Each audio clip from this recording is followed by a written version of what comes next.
duitnya.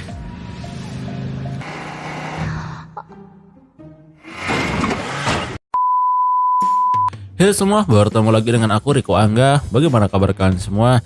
Ya, aku harap kalian baik-baik saja.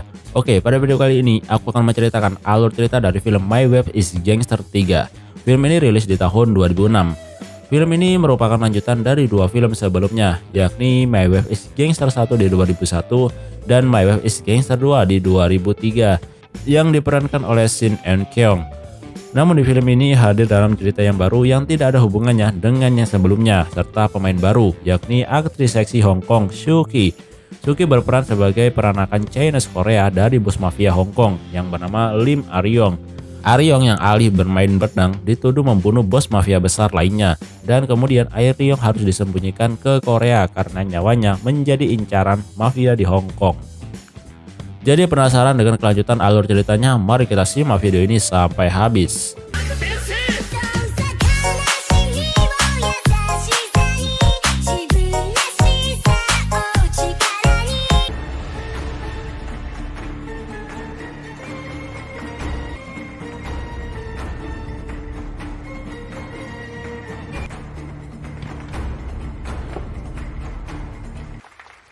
Film diawali dengan pertemuan antara dua kelompok mafia Hong Kong di suatu makan malam. Mereka berdua ini adalah mafia besar yang ada di Hong Kong. Terlihat bahwa mereka sedang menikmati makan malam serta tarian-tarian. Kemudian bos besar yang bernama entah siapa ini, sebut saja Paijo karena dia tidak terlalu penting juga di film ini. Paijo ini meminta kepada Tuan Lim untuk melihat anaknya yang bernama Aryong untuk menari pedang. Karena Aryong ini dikenal sebagai penari pedang yang sangat profesional. Biar lebih mudah aku panggil saja Bunga. Meskipun saya terlahir di Korea, saya bisanya bahasa Jawa. Jadi jangan kaget kalau namanya saya ubah menjadi Paijo Parma City United Chelsea Madrid Barca apa sih. Bunga dengan terpaksa mengiyakan permintaan dari Paijo untuk menari. Namun di tengah asiknya menari, salah satu dari anak buah Paijo bernama Nupci sengaja melempari pecahan gelas ke lantai, sehingga membuat kaki Bunga berlumuran darah karena telah menginjaknya. Awalnya Bunga tak menghiraukan hal tersebut. Namun karena Nupci lagi-lagi melakukannya, akhirnya Bunga tak bisa menahan emosinya dan langsung menusuk tangan Nupci.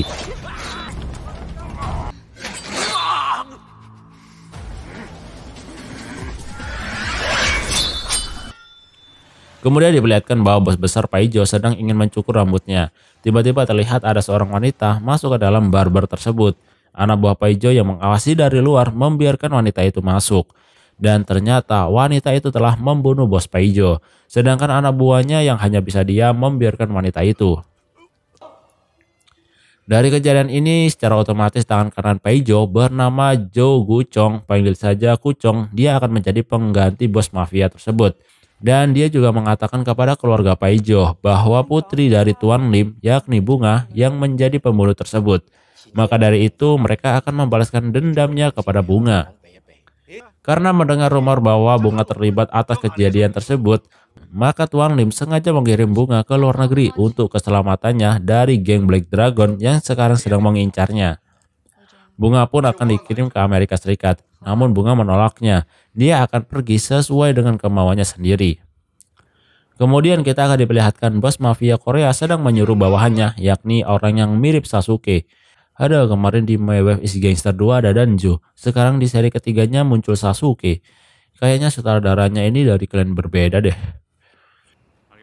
Dia itu bernama Kucil. Dia ditugaskan untuk menjemput tamu di bandara dan menjaganya selama ada di Korea. Jelas saja awalnya Kucil menolak karena itu bukanlah pekerjaan dari seorang gangster. Namun karena anak buah dari Kucil ini mengira bahwa tamu tersebut adalah orang yang penting dan akan memperluas bisnis gengnya, sehingga mereka pun esoknya bergegas untuk menjemputnya. Di bandara mereka kaget, ternyata tamunya adalah seorang wanita, yakni Bunga. Kucil tidak mengetahui asal-usul dari Bunga. Kucil juga tidak tahu bahwa Bunga itu adalah putri dari mafia Hong Kong. Bunga terlihat sekali sangat dingin dan cuek kepada mereka, apalagi dengan tingkah mereka yang tidak mencerminkan seorang gangster. Kemudian Kucil membawa Bunga ke tempat bos besarnya. Ternyata bos besarnya sedang ada rapat dengan Doldom, yakni sebenarnya dia itu bawahannya, tetapi dia ingin merebut tahta sebagai bos besar dan memaksa bos besarnya segera pensiun. Namun rapat tersebut diganggu oleh Bunga dengan menerobos masuk ke ruangan tersebut. Bunga dan bos besar pun kemudian mengobrol bahwa sebenarnya Bunga akan ditempatkan di hotel yang mewah yang ada di sana. Namun Tuan Lim, yakni ayahnya, itu tidak mengizinkan sehingga Bunga akan tinggal di kontrakan bersama dengan Kucil dan anak buahnya.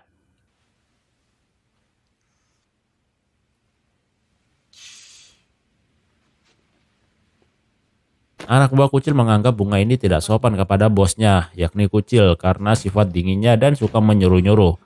Keesokan harinya, mereka mencoba untuk menakut-nakuti Bunga dengan berpura-pura untuk memukul anak buahnya Kucil. Namun Kucil malah terbawa suasana.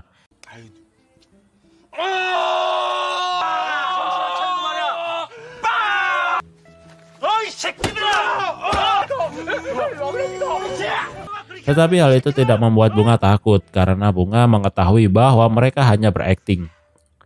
Bunga menggunakan bahasa Cina sedangkan Kucil menggunakan bahasa Korea. Dari sinilah mereka menyewa seorang wanita penerjemah agar mereka bisa berkomunikasi. Seorang pelajar wanita yang bernama Yun Hee datang untuk menyanggupi pekerjaan ini, walaupun dengan sangat terpaksa karena takut dengan mereka bertiga.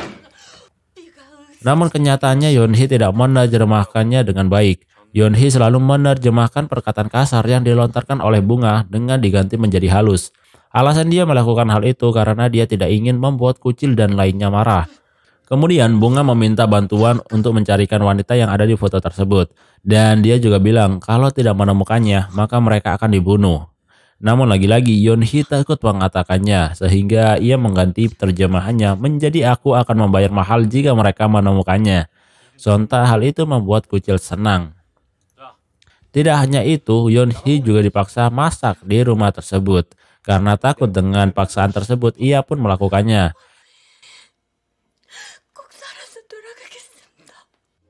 Di tengah makan-makan, Bunga menanyakan arti tulisan yang ada di tembok.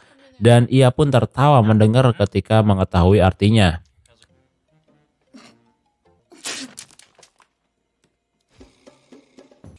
Lagi-lagi anak buah Kucil membuat keonaran dengan alasan agar Bunga ketakutan melihatnya dengan kelakuan tersebut. Namun tak lama kemudian anak buah dari bos lainnya datang. Dan perkelahian pun terjadi yang dimenangkan oleh anak buah Kucil karena ada sedikit bantuan dari Bunga.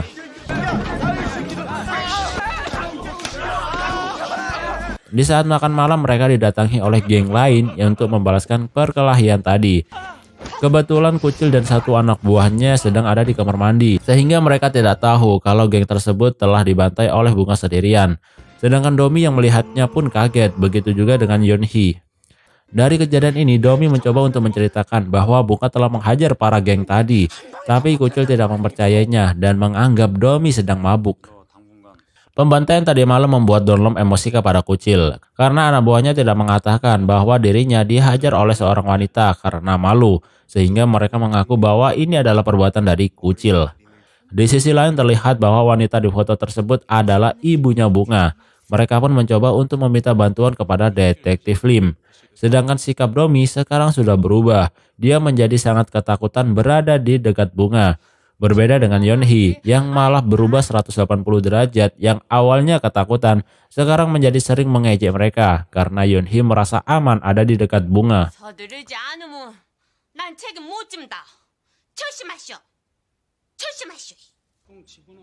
Karena aduan anak buahnya kepada Donlom, akhirnya mereka menahan anak buah Kucil agar Kucil bisa mendatangi markas mereka. Begitu juga dengan Bunga yang harus ikut. Kucil pun bingung kenapa mereka ditahan. Dan sekali lagi Domi menjelaskan bahwa itu adalah perbuatan dari Bunga. Namun tetap saja mereka tidak percaya karena mana mungkin wanita bisa melakukan hal seperti itu. Kemudian terjadilah sebuah perkelahian baiwan antara Kucil dengan Donlom. Kucil pun ditonjok beberapa kali, bahkan dia juga tak mampu menyentuh Donlom. Tetapi ketika Bunga mencoba membantunya dengan melemparkan kacang ke Donlom, sehingga Donlom menjadi tidak fokus ketika ditonjok Kucil. Anak buah Donlom yang tidak terima langsung bergegas untuk menghajar Kucil.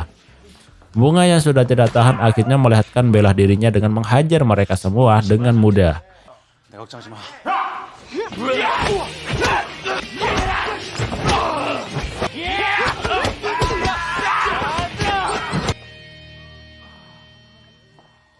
Ya, hal itu membuat mereka semua terkejut dan tak percaya dengan kejadian barusan bahwa Bunga bisa menghabisi mereka semua. Kucil dan Bunga sekarang sudah mulai dekat. Mereka berdua pun di malam hari minum-minum sambil menikmati indahnya malam dengan angin sepoi-sepoi semeriwir. Dan ternyata sepertinya Kucil mulai tertarik kepada Bunga. Dia pun mencoba untuk melirik belahan samudera milik Bunga.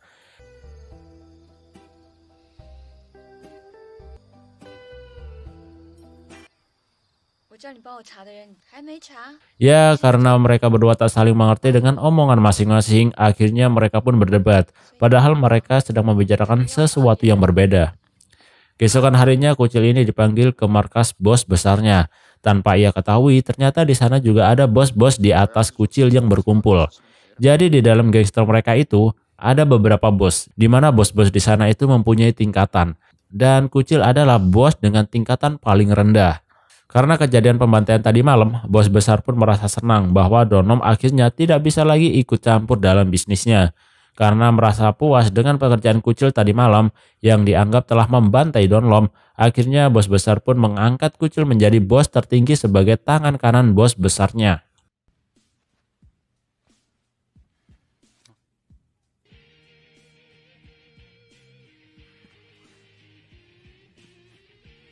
Scene berpindah yang memperlihatkan bahwa Kucong dari geng Black Dragon mengirimkan seorang wanita untuk menemukan dan membunuh Bunga. Selang beberapa hari terlihat bahwa Bunga dan yang lainnya sedang jalan-jalan. Namun terlihat ada yang sedang membidik Bunga. Untung saja tembakan tersebut meleset dan mengenai sebuah boneka. Bunga yang mengetahui akhirnya mencari dan menemui mereka. Dan betul saja ternyata itu adalah wanita suruhan Kucong. Awalnya Bunga dengan percaya diri untuk bertarung dengan mereka. Namun ketika tahu ternyata salah satu dari mereka ada yang membawa pistol. Akhirnya Bunga dan yang lainnya pun kabur. Tetapi sayangnya Bunga tertembak di bagian bahu belakang. Kucil lagi-lagi dengan kepedeannya mengira bahwa orang-orang tadi berniat untuk mengejar dirinya. Karena tidak ingin semuanya terluka karenanya, Kucil pun mencoba untuk mengecoh mereka. Namun sayangnya mereka tidak tertarik dan tidak menghiraukan Kucil sama sekali. Bunga yang terluka tidak dibawa ke rumah sakit, melainkan dibawa pulang ke kontrakannya. Karena Kucil merasa di luar tidak aman. Kemudian anak buahnya mengatakan kepada Kucil bahwa ada kemungkinan semua itu adalah perbuatan dari bos besar. Karena sekarang Kucil juga sudah menjadi bos dengan pangkat tertinggi di gengnya, maka pasti banyak orang yang mengincarnya. Dan tak lama kemudian akhirnya tempat mereka ditemukan. Kucil mencoba bergegas untuk kabur dengan satu mobil dengan Bunga, dan anak buahnya berbeda mobil yang mencuri dari taksi. Para pemburu itu ternyata hanya mengejar Kucil dan Bunga saja. Para pemburu itu ternyata hanya mengejar Kucil dan Bunga saja, sedangkan anak buah Kucil tak dihiraukan oleh mereka. Karena merasa Kucil tidak ahli dalam mengendarai mobil, akhirnya Bunga mencoba untuk menyetirnya. Tetapi karena belum sempat berpindah posisi, akhirnya Bunga duduk di pangkuan Kucil. Ayem gak tuh batang.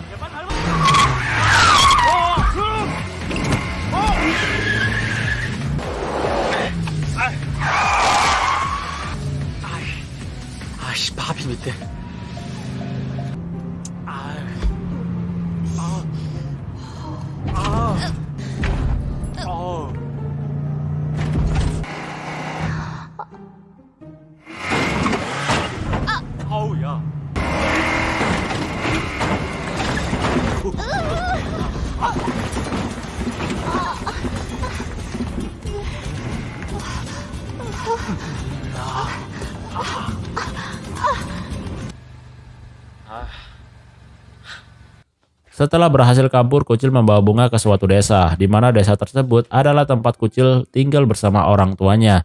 Kucil merasa di desa tersebut, Bunga dan dirinya akan merasa aman. Berhari-hari Bunga tinggal di sana, dan orang tua Kucil juga merasa sangat senang dengan kedatangan Bunga, dan menganggapnya bahwa Bunga adalah calon istrinya Kucil. Di sisi lain, Tuan Lim dan Kucong sedang melakukan pertemuan di mana pertemuan ini Tuan Lim meminta Kucong untuk menjauhi Bunga dan tidak perlu ada balas dendam. Tuan Lim akan memberikan segalanya jika Kucong mau mengiyakan hal tersebut. Awalnya dengan tenang Kucong mengiyakan permintaan Tuan Lim. Namun ternyata itu hanyalah akalan dari Kucong saja. Ia ternyata berniat meledakkan tempat tadi beserta Tuan Lim. Sontak ledakan tersebut membuat Bunga terbangun dari tidurnya karena merasakan ada sesuatu yang terjadi kepada ayahnya. Esoknya Kucil dan Bunga pun kembali ke kota. Bunga langsung meminjam HP-nya Yunhee untuk menelpon ayahnya. Namun sayangnya nomor HP ayahnya tidak aktif. tiba-tiba wanita yang kemarin datang lagi. Bunga pun mengejar mereka menggunakan sepeda ontel. Ya, ternyata mereka mengajak untuk bertarung. Sedangkan Kucil mulai mengetahui info yang didapatkan dari anak buahnya, bahwa Bunga adalah anak dari mafia besar di Hong Kong. Dan para pemburu kemarin adalah orang-orang yang mengejar Bunga, bukan Kucil. Balik lagi ke Bunga yang sedang ingin bertarung. Dengan seni bela diri yang dimilikinya, Bunga tak gentar sedikit pun kepada mereka meskipun mereka membawa pedang. Dan tiba-tiba ada motor lewat. Dengan kondisi inilah membuat Bunga mengambil kesempatan untuk membunuh anak buah wanita tersebut. Dan akhirnya hanya tinggal Bunga dan wanita itu saja. Dan kemudian mereka pun berkelahi.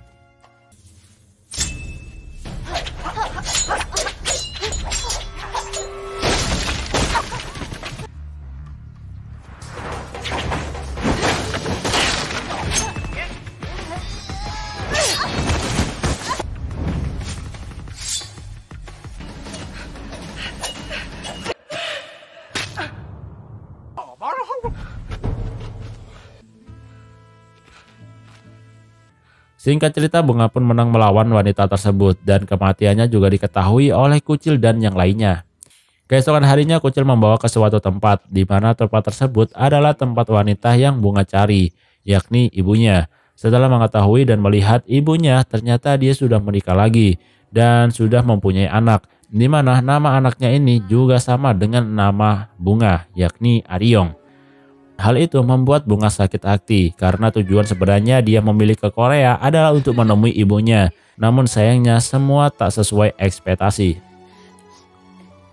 Karena tujuan Bunga sudah terpenuhi, akhirnya Bunga pun segera bergegas untuk balik lagi ke Hong Kong. Dan ternyata kepergian Bunga membuat Kucil dan lainnya sedih. Tak lupa Kucil juga memberikan kalung yang diberikan ibunya sewaktu ada di desa. Sesampainya di Hong Kong, Bunga langsung menemui ayahnya yang sudah bergeletak lemas tak berdaya dengan penuh luka di mana-mana. Bunga menceritakan keadaan ibunya yang ada di Korea dan tak lama kemudian ayahnya pun meninggal. Keesokan harinya, Bunga yang sedang termenung tiba-tiba dikagetkan dengan kedatangan Kucil. Ternyata Kucil pergi ke Hong Kong dengan alasan hanya ingin memberikan foto ibunya yang tertinggal di Korea.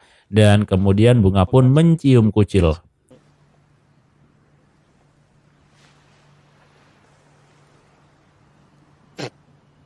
Bunga pun tak bisa tenang memikirkan kematian ayahnya, sehingga membuatnya ingin membalaskan dendam ke geng Kucong. Di hari pernikahan salah satu anggota geng Kucong, Bunga ingin meluncurkan serangannya. Dia datang ke mempelai wanita dan meminta untuk tidak menghalangi jalannya kalau ingin suaminya selamat. Bunga pun akhirnya menyamar menjadi mempelai wanita tersebut. Setelah Bunga menunjukkan dirinya, jelas saja itu membuat Kucong kaget dan akhirnya kerusuhan pun terjadi. Di sisi lain ternyata Kucil juga datang ke sana untuk membantu Bunga.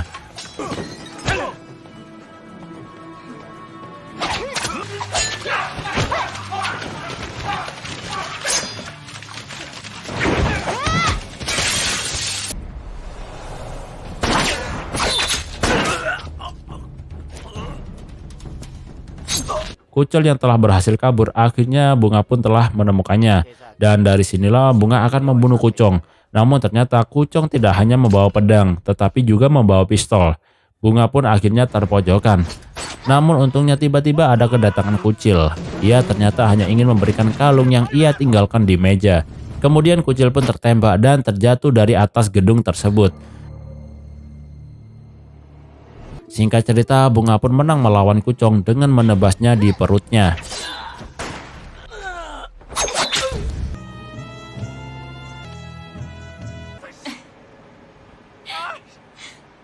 Ternyata Kucil masih belum mati, ia hanya terjatuh di truk sampah.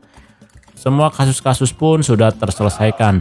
Bunga pun sekarang menjadi bos mafia pengganti dari ayahnya. Dan di sisi lain Kicul pun pergi tanpa berpamitan dengan Bunga. Kemudian Bunga dinasehati tangan kanan ayahnya untuk tidak membiarkan Kicul pergi. Seperti halnya ayahnya dulu membiarkan ibunya pergi dan menyesali hidupnya. Dia pun mengikuti saran tersebut dan menghentikan Kicul yang sedang dalam perjalanan. Bunga pun menyuruh Kicul untuk melamarnya dan Kicul pun menerima tawaran tersebut dan film pun tamat.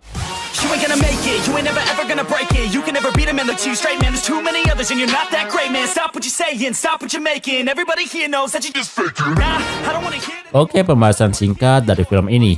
Jadi kalau kita lihat dari alur ceritanya, sebenarnya yang membunuh Paijo bukanlah Bunga. Di sini saya menganggap bahwa wanita di awal tadi adalah wanita yang juga memburu Bunga ketika ada di Korea. Jadi wanita tersebut merupakan suruhan dari Kuchong untuk membunuh Paijo. Alasannya agar Kuchong ini bisa menjadi bos di geng tersebut. Dan Bungalah yang difitnah atas pembunuhan tersebut karena mereka juga ingin menghancurkan dari geng Tuan Lim. Ya, jadi inti di film ini adalah dendam dibayar dendam, kemudian dibayar dendam lagi, terus aja we dendam. Oke guys, mungkin itu saja pembahasan film ini. Terima kasih bagi kalian yang sudah menonton dan see you next time.